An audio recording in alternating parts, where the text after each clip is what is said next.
যুদ্ধের সবচেয়ে বিপজ্জনক মুহূর্ত কখন আসে? যখন ক্ষেপণাস্ত্র শুধু একটি ঘাঁটিতে আঘাত হানে না, বরং দুই দেশের মধ্যে থাকা শেষ রাজনৈতিক সংযমটুকুকে ভেঙে দেয়।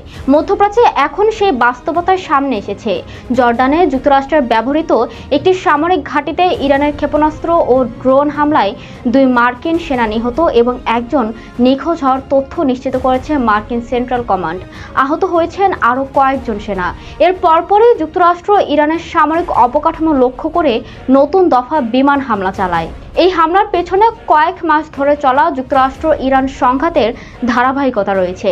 ইরানের ইসলামিক রেভলিউশনারি গার্ড কর্পস বা IRGC জানিয়েছে, তারা জর্ডানের আল আজরাক এলাকায় মার্কিন বাহিনীর ব্যবহৃত স্থাপনাকে লক্ষ্য করে ব্যালিস্টিক ক্ষেপণাস্ত্র ও ড্রোন ব্যবহার করেছে।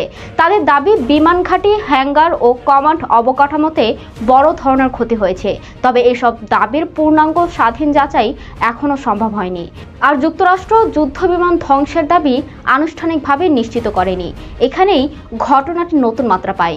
জর্ডান জানিয়েছে, তাদের আকাশসীমায় প্রবেশ করা একাধিক ক্ষেপণাস্ত্র ও ড্রোন প্রতিহত করা হয়েছে। কিন্তু 2 মার্কিন সেনার মৃত্যু দেখিয়ে দিয়েছে, আঞ্চলিক প্রতিরক্ষা ব্যবস্থার মধ্যেও বড় ধরনের নিরাপত্তা ঝুঁকি রয়ে গেছে।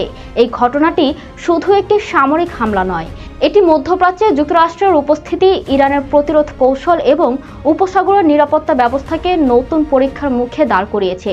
প্রতিটি পাল্টা হামলার সঙ্গে সংঘাত আরও বিস্তৃত হওয়ার আশঙ্কা বাড়ছে।